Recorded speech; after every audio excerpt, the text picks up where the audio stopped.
दोस्तों, छत्तीसगढ़ के महिला कर्मचारियों के मातृत्व अवकाश को लेकर एक बड़ी खबर निकलकर सामने आ रही है। इसके संबंध में एक आदेश जारी किया गया है। इसी महत्वपूर्ण मुद्दे के बारे में हम इस वीडियो के अंदर बात करेंगे, इसलिए दोस्तों आप इस वीडियो को अंत तक जरूर देखें और पूरे मामले को आप लोग सरल शब्दों में अच्छे से समझने की कोशिश कीजिए। नमस्कार दोस्तों, मैं हूं आपका दोस्त लोकेश साहू और आप देख रहे हैं लोकेश छत्तीसगढ़िया यूट्यूब चैनल। आप सभी साथियों का हमारे चैनल पर बहुत बहुत स्वागत है। दोस्तों, सबसे पहले आपकी जानकारी के लिए बता दूं कि प्रदेश के नियमित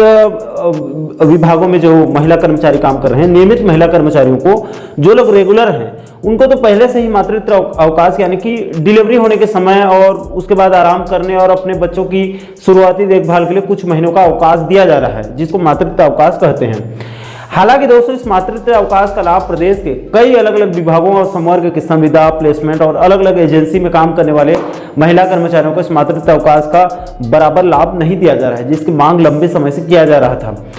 इसलिए दोस्तों, मातृत्व अवकाश के संबंध में स्कूल शिक्षा विभाग में कार्य करने वाले संविदा और तमाम अनियमित महिला कर्मचारियों को भी मातृत्व अवकाश का लाभ देने के संबंध में कल 15 मई 2024 को डीपीआई की तरफ से एक आदेश जारी किया गया है। दोस्तों, जारी इस आदेश में डीपीआई यानी कि लोक शिक्षण संचालनालय ने प्रदेश के सभी संभाग के जेडी और डीओ के साथ साथ सभी प्रिंसिपल यानी कि शासकीय अनुदान प्राप्त, गैर अनुदान प्राप्त के साथ साथ सभी प्राइवेट शिक्षण संस्थाओं के सभी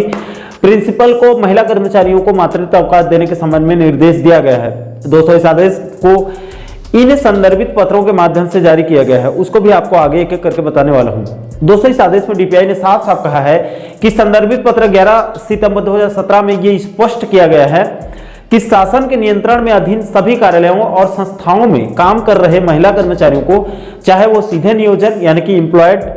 यानी कर्मचारी हो या किसी एजेंसी के माध्यम से काम कर रहे हैं या फिर संविदा नियमों के तहत नियोजित हो, इन सभी महिला कर्मचारियों को मातृत्व अवकाश का लाभ अधिनियम 1961 के सभी प्रावधानों का लाभ प्राप्त होगा। इसलिए इन सभी पत्रों और तथ्यों के आधार पर निर्देश दिया गया है कि महिला कर्मचारियों को मातृत्व अवकाश की सभी सुविधाओं का लाभ सुनिश्चित करने के निर्देश दिए गए हैं। अब दोस्तों, आप लोगों को इसके संबंध में कुछ महत्वपूर्ण तथ्य भी जो सामने आए हैं उसे भी आप समझ लीजिए। तो देखिए दोस्तों, कल 15 मई को डीपीआई से जारी इस आदेश के संदर्भ को ध्यान से देखिए। इसको श्रम आयुक्त कार्यालय के 11 सितंबर 2017 के पूर्व के आदेश के माध्यम से जारी किया गया है। दोस्तों, अब आप उस श्रम आयुक्त कार्यालय के उसी 11 सितंबर 2017 के उस आदेश को देखिए। इसमें महिला कर्मचारियों को मातृत्व अवकाश के संबंध में कुल 11 बिंदुओं पर जानकारी दिया गया है और इसमें हाई कोर्ट के निर्देश को भी हाईलाइट किया गया है, कई अलग अलग कोर्ट के। दोस्तों, इस आदेश के लास्ट में यहां पर साफ साफ कहा गया है कि उपरोक्त सभी 11 तथ्यों के माध्यम से सभी तथ्यों से यह निर्धारित किया गया है कि शासन के नियंत्रण अधीन सभी एस्टेब्लिश्ड कार्यालय और संस्थाओं में कार्यरत महिला कर्मचारियों को, चाहे वो सीधे नियोजन हो या फिर किसी एजेंसी के माध्यम से काम कर रहे हैं या फिर संविदा नियमों के तहत हो, सभी को मातृत्व अवकाश अधिनियम 1961 के सभी प्रावधानों का लाभ प्राप्त होगा। इसी के आधार पर कल के इस आदेश को जारी किया गया है। इसके अलावा इसी मातृत्व अवकाश के संबंध में आप भारत सरकार के श्रम और रोजगार मंत्रालय के 12 अप्रैल 2017 के इस आदेश को भी देख सकते हैं। इसमें भी मातृत्व अवकाश के संबंध में दिशा निर्देश दिया गया है।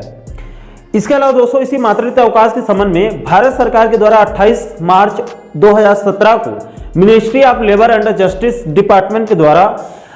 मैटरनिटी बेनिफिट्स अमेंडमेंट एक्ट 2017 यानी कि मातृत्व लाभ संशोधन अधिनियम 2017 के इस गैजेट नोटिफिकेशन को भी देख सकते हैं। इसको बाकायदा भारत सरकार ने राजपत्र में प्रकाशित भी किया है। इसके अलावा दोस्तों, इस मातृत्व अवकाश के लिए महिला कर्मचारियों को मातृत्व अवकाश लेने से पहले इस फॉर्म को फिलअप करके अपने अपने विभाग में जमा करना होगा। इसके अलावा दोस्तों, आप प्रसूति सुविधा अधिनियम 1961 के धाराओं को भी देख सकते हैं। इसमें महिलाओं के गर्भपात और डिलीवरी को से लेकर मातृत्व अवकाश तक का पूरा रूल रेगुलेशन को अलग अलग धाराओं के साथ विस्तार पूर्वक बताया गया है।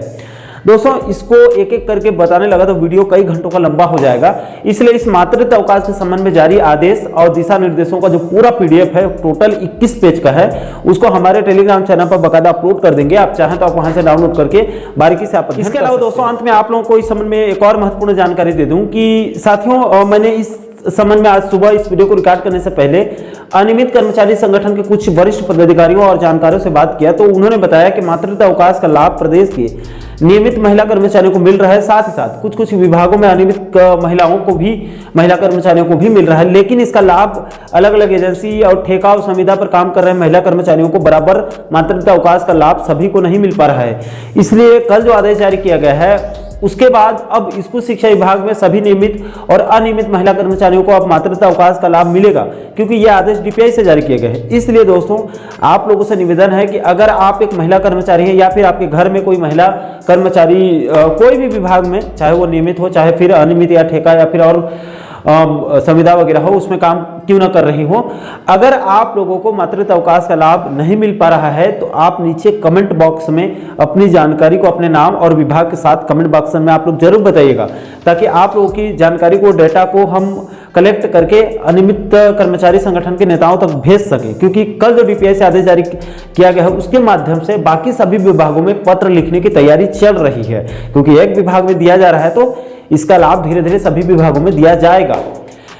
इसलिए दोस्तों राज्य के सभी विभागों सभी संवर्ग के महिला कर्मचारियों को इस मातृत्व अवकाश का लाभ मिल सके, इसके लिए तैयारी चल रही है, ताकि महिला कर्मचारियों को अपने बच्चों की शुरुआती देखभाल, अपने खुद के देखभाल के लिए अपने नौकरी को दांव में लगाना न पड़े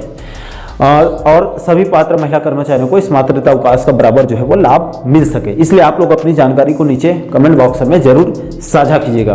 और दोस्तों आप आगे भी प्रदेश के नियमित और अनियमित कर्मचारियों, पेंशनर्स बंधुओं से जुड़ी इसी प्रकार के अन्य महत्वपूर्ण मुद्दों पर वीडियो देखना चाहते हैं तो आप हमारे चैनल को जरूर सब्सक्राइब कर लीजिएगा, ताकि आने वाले सभी नए वीडियो का नोटिफिकेशन आप लोगों तक तुरंत पहुंच सके। दोस्तों अभी के लिए फिलहाल इस वीडियो में इतना ही, मुझे दीजिए इजाजत। मैं मिलता हूं आपसे एक और महत्वपूर्ण मुद्दे के साथ, महत्वपूर्ण टॉपिक के साथ। तब तक के लिए जय हिंद,